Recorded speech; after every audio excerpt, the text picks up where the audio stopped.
Hello everyone. Last class में हमने discuss करा था आपका distribution of electrons in an atom. In this class we will discuss about valence electrons और valency electrons. देखिए, सबसे पहला पॉइंट है the outer most electron shell of an atom is known as the valence shell.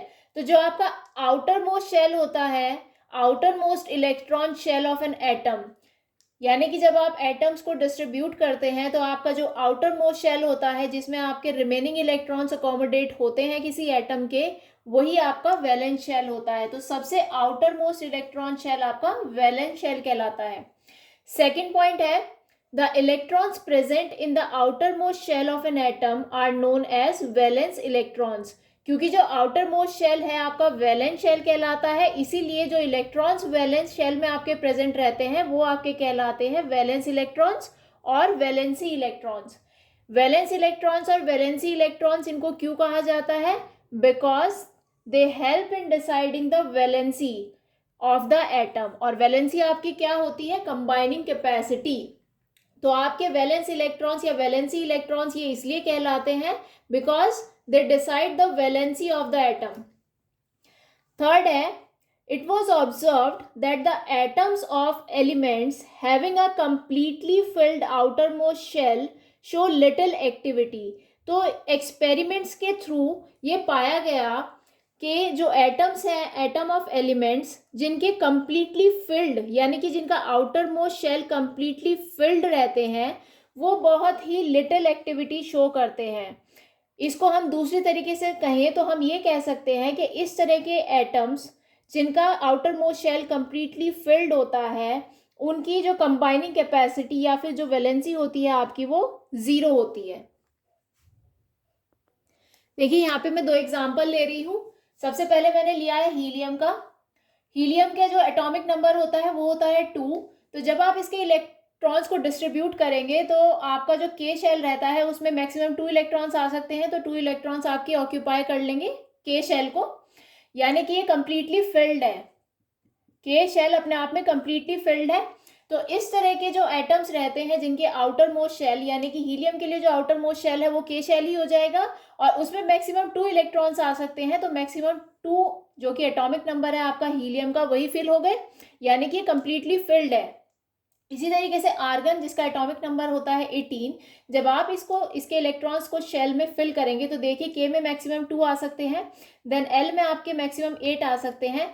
M shell जिसकी capacity 18 electrons की हो सकती है, उसमें आपका जो रिमेनिंग 8 इलेक्ट्रॉन्स है आर्गन के वो आ गए। तो मैंने आपको बताया था कि आउटर मोस्ट शेल में मैक्सिमम 8 इलेक्ट्रॉन्स ही अकोमोडेट किए जा सकते हैं, जो कि ये मैक्सिमम लिमिट है। तो इसीलिए हम कह सकते हैं कि आर्गन भी जो है आपका कंप्लीटली फिल्ड है।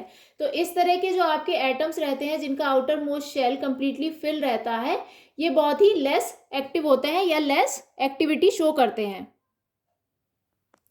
नेक्स्ट पॉइंट है an outer most shell which had 8 electrons was said to possess an octet। यानी कि आउटर मोस्ट शेल जिसमें हमें 8 इलेक्ट्रॉन्स मिल जाएं तो हम उसको कहते हैं एक ऑक्टेट।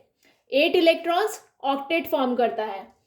नेक्स्ट है atoms would thus react so as to achieve an octet in the outer most shell. तो आपके एटम्स क्या करते हैं? वो रिएक्ट करते हैं अदर एटम्स के साथ in order to achieve an octet, यानी कि अपने आउटर मोस्ट शेल में 8 इलेक्ट्रॉन्स कंप्लीट करने के लिए वो रिएक्ट करते हैं।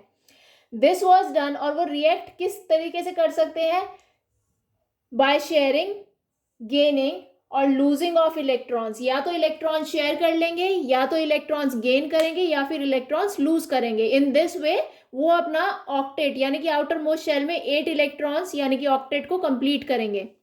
नेक्स्ट पॉइंट है the number of electrons gained, यानी कि जितने नंबर ऑफ इलेक्ट्रॉन्स गेन करे या लूज करे या फिर शेयर करे, so as to make the octet of electrons in the outer most shell.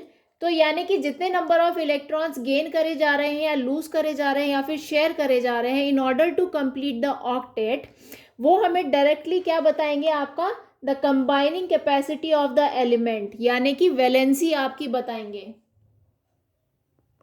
Example देखिए, जैसे हाइड्रोजन, लिथियम एंड सोडियम, इनके जो वैलेंस इलेक्ट्रॉन है यानी कि आउटर मोस्ट शेल में जितने नंबर ऑफ इलेक्ट्रॉन्स हैं ये 1 है। देखिए हाइड्रोजन का एटॉमिक नंबर है 1, तो आपका जो 1 इलेक्ट्रॉन है आउटर मोस्ट शेल, इसके लिए हो जाएगा के शेल, और जिसमें मैक्सिमम 1 इलेक्ट्रॉन आ सकता है, मैक्सिमम 2 आ सकते हैं, लेकिन एटॉमिक नंबर 1 है इसलिए 1 इलेक्ट्रॉन अकोमोडेट हुआ। इसी तरीके से लिथियम का भी जो आउटर मोस्ट शेल होगा उसमें 1 इलेक्ट्रॉन होगा क्योंकि एटॉमिक नंबर होता है 3।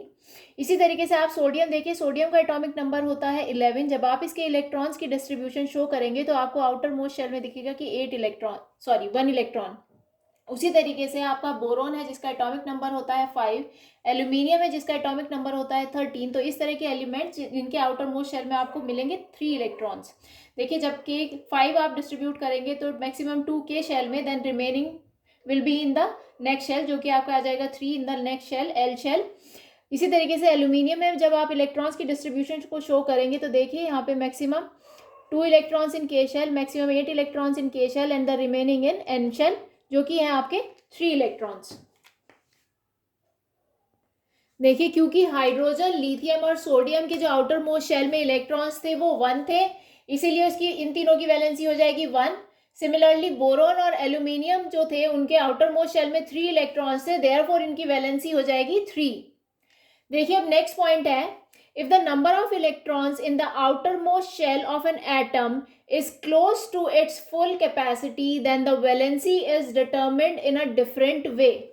कहने का मतलब ये है कि अगर किसी एटम के आउटर मोस्ट शेल में जो आपकी इलेक्ट्रॉन्स की काउंट है अगर वो नियर टू 8 है तो उसको वैलेंसी डिसाइड करने का तरीका जो होता है वो थोड़ा अलग होता है। देखिए कैसे, मैंने यहाँ पे एग्जांपल लिया है क्लोरीन का। क्लोरीन का एटॉमिक नंबर होता है आपका 17। जब आप इसके इलेक्ट्रॉन्स को शेल्स में डिस्ट्रीब्यूट करेंगे तो आपका क्या बनेगा 2 8 7। अब देखिए यहाँ पे आउटर मोस्ट शेल में 7 इलेक्ट्रॉन्स है, जिस हिसाब से हम कह सकते थे कि वैलेंसी 7 होनी चाहिए, लेकिन यहाँ पे देखिए वैलेंसी 7 नहीं होगी, ये क्लोज टू 8 है, 7 है। इसको अपना ऑक्टेट पूरा करने के लिए इजी रहेगा कि ये 1 इलेक्ट्रॉन गेन कर ले इंस्टेड ऑफ लूजिंग 7 इलेक्ट्रॉन्स। तो क्लोरीन के लिए 7 इलेक्ट्रॉन लूज करने से ज़्यादा आसान होगा कि वो 1 इलेक्ट्रॉन गेन करके अपने ऑक्टेट को कंप्लीट कर ले। तो इस तरह के एटम्स के लिए हम वैलेंसी डिटरमाइन कैसे करते हैं, हम वैलेंसी डिटरमाइन करते हैं by subtracting 7 electrons from the octet, यानी कि हम 8 में से जब उसके आउटर मोस्ट इलेक्ट्रॉन्स यानी कि 7 को माइनस कर देंगे तो हमें उसकी वैलेंसी मिल जाएगी जो कि मिलेगी 1। तो ये था आपका वैलेंस इलेक्ट्रॉन्स और वैलेंसी इलेक्ट्रॉन्स का कॉन्सेप्ट। नेक्स्ट क्लास में हम लोग डिस्कस करेंगे isotopes and isobars. Thank you class.